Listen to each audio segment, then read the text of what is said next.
નમસ્કાર, સમાચારો સાથે હું છું હિના। સૌપ્રથમ વાત કરીએ મહત્વના સમાચારની તો હાલમાં એક મહત્વના સમાચાર મળી રહ્યા છે રાજકોટથી। રાજકોટ અગ્નિકાંડને લઈને મોટા સમાચાર અત્યારે મળી રહ્યા છે। તો રાજકોટમાં જે ભયંકર ઘટના બની હતી અને કેટલાય લોકોના મૃત્યુ થયા છે, ત્યારે એ મામલે કોંગ્રેસ નેતા રાહુલ ગાંધીએ પીડિત પરિવારો સાથે ખાસ વાતચીત કરી અને તેમની આપવીતી જાણી। વીડિયો કોન્ફરન્સના માધ્યમ દ્વારા રાહુલ ગાંધીએ એ તમામ પરિવારોમાંથી કેટલાક પરિવારો સાથે વાતચીત કરી છે।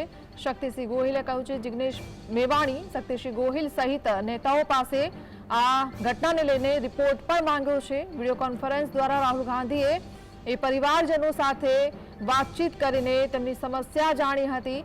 આ અંગે શું કાર્યવાહી થઈ રહી છે અને તે લોકોને ન્યાય ક્યારે મળશે, ત્યારે પરિવારજનોનું શું કહેવું છે, તે તમામ વાત રાહુલ ગાંધીએ વીડિયો કોન્ફરન્સના માધ્યમથી જોડાઈને કરી છે।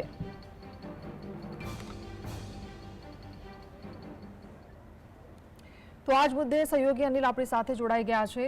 અનિલ, રાહુલ ગાંધીએ વીડિયો કોન્ફરન્સના માધ્યમથી પરિવારના લોકો સાથે જોડાઈને વાતચીત કરી, તેમની આપવીતી જાણી।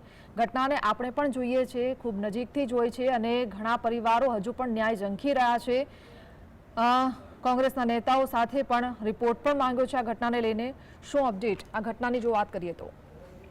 હિના, રાહુલ ગાંધીએ જે રીતે વાત કરી છે એ મુહિમનો એક ભાગ છે કે જે ગુજરાત મોડલને બેઝ બનાવીને સીએમ નરેન્દ્ર મોદી, પીએમ નરેન્દ્ર મોદી થઈ ગયા। એ જ ગુજરાત મોડલ કઈ રીતે ગપ્પા છે, કઈ રીતે ખોખલું છે અને કઈ રીતે એની અંદર ભ્રષ્ટાચાર વ્યાપ્ત છે। રાહુલ ગાંધીએ માત્ર વડાપ્રધાન નરેન્દ્ર મોદીને એ નસ ઉપર હાથ રાખવાનું જે પ્રયત્ન કર્યો છે, જેને જે ગુજરાત મોડલને બતાવીને તેઓ દેશ વિદેશમાં ગર્વ લેતા હોય છે, વોટોની જે રાજનીતિ તેમણે કરી છે।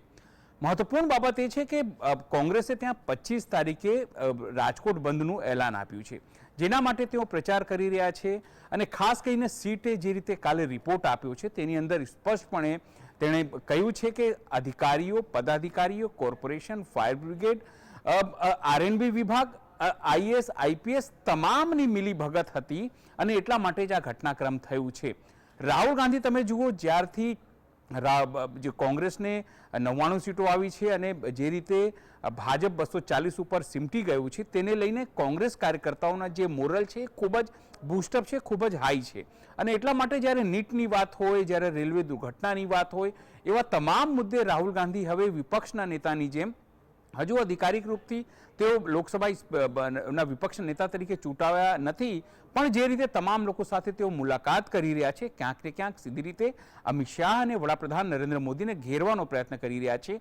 24 તારીખથી જ્યારે લોકસભા શરૂ થશે એની પહેલાં જે એક બેઝ છે, લોકસભામાં કયા મુદ્દા ઉપાડવા, વડાપ્રધાનને કઈ રીતે ઘેરવા, બીજેપીને કઈ રીતે ઘેરવી, તેના માટેની બેઝ જે છે એ તૈયાર કરી રહ્યા છે। ને એના જ ભાગરૂપે અત્યારે તેઓ રાજકોટના જે પીડિતો છે, જે રીતે આક્રોશ તેઓ વ્યક્ત કરી રહ્યા છે, થોડા દિવસ પહેલાં જ તમને યાદ હશે હિના કે એના પીડિતો આપણી સ્ટુડિયોમાં પણ આવ્યા હતા અને પોતાની આપવીતી તેઓએ કઈ રીતે વ્યક્ત કરી હતી, કઈ રીતે તેઓ કીધું હતું કે તેમને તંત્ર ઉપર વિશ્વાસ નથી ને તંત્ર કેટલાક ભાજપના લોકોને બચાવવાનો પ્રયત્ન કરી રહ્યો છે, કેટલાક પદાધિકારીઓને બચાવવાનો પ્રયત્ન કરી રહ્યો છે।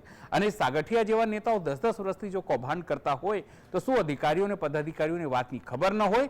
એ વાતને સમગ્ર ઉજાગર કરવા માટેની આખી એક કવાયત છે। અને હું તમને કહી દઉં, લોકસભાની અંદર પણ આ મુદ્દો ઉછળશે અને જે રીતે રણનીતિના ભાગરૂપે કોંગ્રેસ એક પછી એક તમામ પગલાં લઈ રહી છે અને રાજકોટના મુદ્દાને જીવિત રાખવાનો પ્રયત્ન કરી રહી છે, એ ભાજપને અને વડાપ્રધાન નરેન્દ્ર મોદીને ઘેરવાની એક જે એમની રણનીતિ છે। રાહુલ ગાંધી જરૂરથી એક પછી એક તમામ લોકોને મળી રહ્યા છે, એનું જાણવાનો પ્રયત્ન કરી રહ્યા છે, બેઝિક વસ્તુઓ, અને કોંગ્રેસને વારંવાર કહી રહ્યા છે કે આવા તમામ મુદ્દાને તેઓ જીવિત રાખે, જે આગામી દિવસોમાં એ પછી વિધાનસભા ઇલેક્શનની વાત હોય કે પછી સ્થાનિક સ્વરાજની ચૂંટણીઓની વાત હોય, તેમાં ભાજપના વિરુદ્ધમાં અને કોંગ્રેસના ફેવરમાં તમામ વસ્તુઓ જઈ શકે છે। જી બિલકુલ, ખૂબ સાચી વાત કરી, કારણ કે પક્ષ હંમેશા એકબીજાને ઘેરવા માટે કોઈના કોઈ મુદ્દાનો ઉપયોગ કરતો હોય છે। કોંગ્રેસ ભાજપને ઘેરવા માટે આ મુદ્દાનો ઉપયોગ કરશે કે ભાજપ પછી કોંગ્રેસનું નામ બદનામ કરવા માટે આ મુદ્દાને ક્યાંક ઉપયોગ કરશે? પણ જીએસટીવી હંમેશા પ્રજાના જે પ્રશ્નો લઈને સામે આવતું રહ્યું છે, એટલે અનિલ આપણે એ જ કહીશું કે રાજનીતિને બાજુમાં રાખીને ચોક્કસથી આ ઘટનામાં જે લોકો મૃત્યુ થયા છે પરિવારોને ન્યાય ચોક્કસથી આપવામાં આવે। અનિલ, અમારી સાથે જોડાવા બદલ આપનો આભાર।